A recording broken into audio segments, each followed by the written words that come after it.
karbon, proses dekomposisi selulosa dan lignin. Sebelumnya, izinkan kami untuk memperkenalkan diri. Dari saya, Maida Aurelia dengan NIM akhir 108. Saya Rejetina Ritoli dengan NIM akhir 106. Saya Iko Fitria dengan NIM akhir 103. Saya Rajendra Putra Maiswara dengan NIM 105. Saya Nopal Nurabaya dengan NIM akhir 111. Jadi langsung saja di sini ada pendahuluan yaitu siklus karbon. Jadi siklus karbon sendiri itu adalah proses pertukaran karbon antara atmosfer, tumbuhan, tanah, dan komponen bumi lainnya. Jadi karbon itu dalam siklus ini tuh yang pertama diikat oleh tumbuhan melalui fotosintesis dan akan dilepaskan kembali ke atmosfer melalui respirasi, dekomposisi, dan juga pembakaran. Lalu di ekosistem daratan ini dan tanah itu menjadi salah satu penyimpan karbon yang terbesar, yaitu melalui biomasa tanaman, serasa, dan juga bahan organik tanah. Besarnya cadangan karbon ini dipengaruhi oleh kualitas bahan organik yang masuk, terutama kandungan selulosa dan juga ligninnya. Jadi selulosa itu lebih mudah dirombak daripada lignin karena lignin itu strukturnya lebih resisten. Lalu perbedaan tersebut itu mempengaruhi laju pelepasan karbon dioksida dan juga pembentukan karbon yang stabil di dalam tanah sehingga sangat penting untuk dikaji. Lalu di sini ada gambar siklus karbon yang dimana sudah dijelaskan di depan, yaitu karbon di atmosfer itu dia akan diikat oleh tanaman untuk fotosintesis, lalu dia juga akan dilepaskan melalui respirasi, melalui dekomposisi, dan juga melalui pembakaran. Lalu di sini ada proses dekomposisi dari selulosa. Selulosa sendiri itu adalah senyawa organik yang berupa polisakarida kompleks, yang dimana uniknya itu tersusun dari glukosa dan akan menjadi komponen utama pada jenisal tumbuhan. Lalu untuk proses dekomposisinya itu yang pertama diawali dengan enzim selulosa yang akan memutuskan ikatan-ikatan dalam struktur selulosa sendiri. Jadi dia itu akan menghasilkan gula sederhana, di mana gula sederhana ini memiliki manfaat atau memiliki peran untuk sumber makanan atau sumber energi mikroorganisme dan juga akan direspirasi menjadi karbon dioksida di atmosfer sehingga karbon dioksida itu kembali lagi ke atmosfer.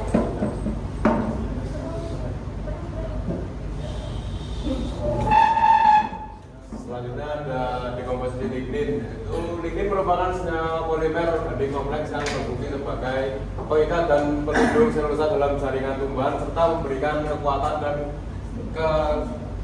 pada struktur tanaman. Dari itu proses dekomposisi lignin dimulai dengan degradasi struktur lignin oleh enzim ligninase yang dihasilkan oleh mikroorganisme tertentu yang memecah lignin dari senyawa organik yang lebih kecil seperti senyawa fenolik dan molekul karbon sederhana. Setelah lignin ini terdegradasi, struktur selulosa yang sebelumnya dilindungi oleh lignin menjadi lebih terbuka dan lebih mudah diuraikan oleh mikroorganisme. Sebagian karbon hasil dekomposisi lignin dilepaskan ke atmosfer dalam bentuk CO2, sedangkan sebagian lainnya tersimpan dalam tanah sebagai humus yang berperan sebagai penyimpan karbon jangka panjang. Jadi ada rumusan masalah. Yang pertama adalah bagaimana perbedaan karakteristik struktur kimia selulosa dan lignin mempengaruhi kecepatan proses dekomposisi bahan organik dalam tanah. Yang kedua ada bagaimana kandungan lignin yang tinggi pada bahan lignoselulosa mempengaruhi aktivitas mikroorganisme dan laju respirasi karbon selama proses dekomposisi. Yang ketiga ada apakah penambahan mikroorganisme atau bioaktivator selulosik dapat meningkatkan aktivitas degradasi lignoselulosa sehingga mempercepat proses dekomposisi bahan organik yang memiliki kandungan lignin tinggi. Selanjutnya studi kasus yang pertama. Jadi pada studi kasus ini membahas bagaimana perbedaan kecepatan dekomposisi selulosa dan lignin pada sersah tanaman Spartina alterniflora selama proses dekomposisi dan bagaimana perbedaan tersebut mempengaruhi pelepasan karbon dalam siklus karbon tanah. Jadi grafik yang A ini menjelaskan bahwa kandungan selulosa pada tanaman tersebut selama presentase selulosa selama inokulasi 24 bulan, dan yang C menjelaskan presentase lignin selama inokulasi. Kemudian yang B dan D ini menggambarkan hasil sisa dari dekomposisi setelah proses inokulasi.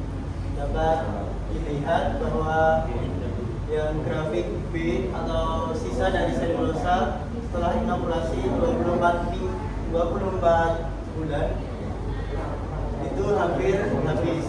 Kemudian untuk yang sisa dari lignin masih tersisa sekitar 20%.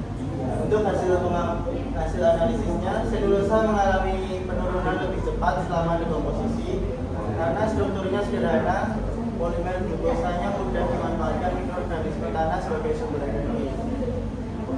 Kemudian untuk lignin terdekomposisi lebih lambat karena memiliki struktur kimia aromatik yang kompleks dan lebih resisten terhadap aktivitas mikroorganisme.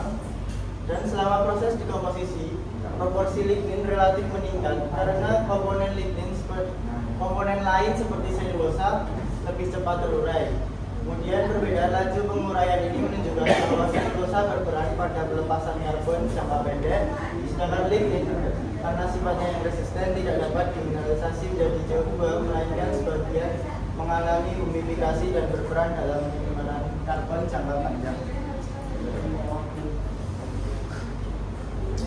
Selanjutnya untuk studi kasus yang kedua itu pengaruh kandungan lignin yang tinggi dibandingkan dengan kandungan lignin yang rendah terhadap laju respirasi karbon selama proses dekomposisi bahan organik tanah.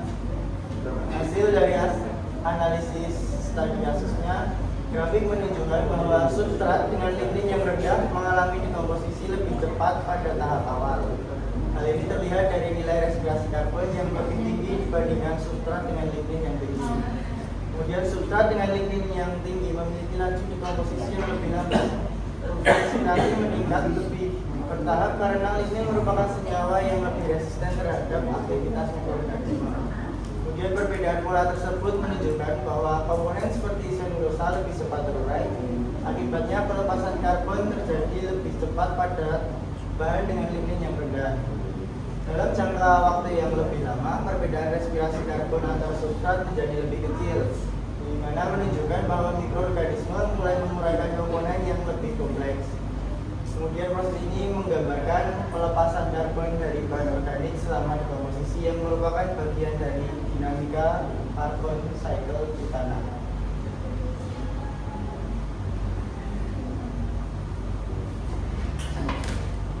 Studi kasus yang terakhir, apakah penambahan mikroorganisme tertentu dapat mempercepat dekomposisi lignin selulosa? Di sini ada tabel hasil pengukuran parameter kimia kompos inkubasi selama 45 hari. Nah, di sini ada parameternya itu ada C organik, N total, serta rasio C per N yang diukur dengan 4 perlakuan. Perlakuan yang pertama itu kontrol atau TKKS. TKKS itu sendiri adalah bahan yang digunakan sebagai bahan yang didekomposisi di penelitian ini, yaitu tandan kosong kelapa sawit. Nah, perlakuan pertama tadi kontrol itu TKKS ditambah kotoran ayam tanpa penambahan bioaktivator. Perlakuan kedua itu TKKS ditambah kotoran ayam ditambah bioaktivator bakteri selulotik sebanyak 50 ml. Perlakuan ketiga TKKS ditambah kotoran ayam ditambah bioaktivator bakteri selulotik sebanyak 70 ml, serta perlakuan yang terakhir adalah TKKS ditambah kotoran ayam ditambah bioaktivator bakteri selulotik sebanyak 100 ml. Nah, di sini bisa dilihat di C organik itu pada hari ke-0 dan hari ke-45 itu semuanya mengalami penurunan karena itu bukti bahwa adanya dekomposisi. Tapi penurunan yang paling signifikan ada pada perlakuan keempat, dan penurunan yang paling dikit itu ada di perlakuan pertama atau kontrol. Lalu di total semuanya terlihat di hari ke-45 itu meningkat, dan peningkatan paling signifikan ada di perlakuan ketiga dan peningkatan paling sedikit ada di perlakuan yang pertama. Lalu di rasio C per N, peningkatan yang paling signifikan ada di penurunan yang paling signifikan ada di perlakuan yang ketiga, dan yang paling tipis ada di perlakuan pertama. Di sini bakteri selulotik mampu mempercepat proses penguraian bahan organik pada campuran TKKS dan kotoran ayam. Lalu bioaktivator menghasilkan enzim CMKase, silanasa, dan beta glukosidase yang berfungsi sebagai katalis dalam penguraian selulosa dan hemiselulosa. Tanpa bioaktivator, proses dekomposisi berlangsung cukup lambat karena hanya bergantung pada mikroorganisme dan aktivitasnya yang sangat terbatas dalam tanah. Setelah itu menjawab untuk pertanyaan yang tadi, apakah penambahan bioaktivator dapat mempercepat proses dekomposisi? Benar, karena penambahan bioaktivator bakteri selulotik ini dapat menambah aktivitas mikroorganisme dalam tanah sehingga degradasi bahan organik menjadi lebih efektif. Selanjutnya ada kesimpulan. Yang pertama, perbedaan struktur kimia selulosa dan lignin itu mempengaruhi kecepatan dekomposisi bahan organik di dalam tanah. Yang kedua, selulosa lebih mudah terurai oleh mikroorganisme karena strukturnya yang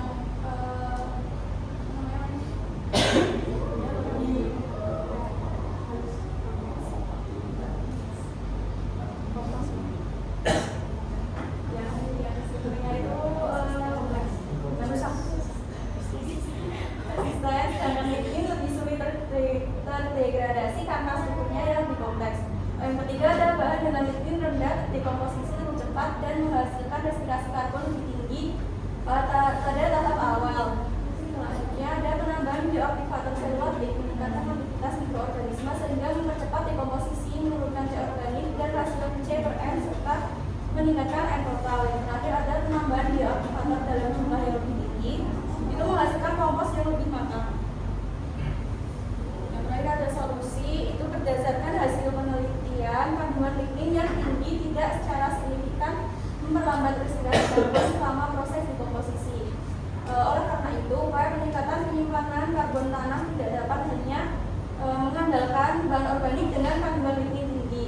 Beberapa solusi yang dapat dilakukan, yang pertama pengelolaan bahan organik perlu memperhatikan kandungan selulosa dan lignin. Yang kedua, bahan dengan lignin tinggi sebaiknya dikomposkan terlebih dahulu agar lebih mudah terdekomposisi. Yang ketiga, penambahan bioaktivator atau mikroorganisme dekomposer dapat mempercepat proses penguraian bahan organik. Yang terakhir ada pengelolaan bahan organik yang baik dapat meningkatkan kesuburan tanah, kualitas kompos, dan keseimbangan siklus karbon.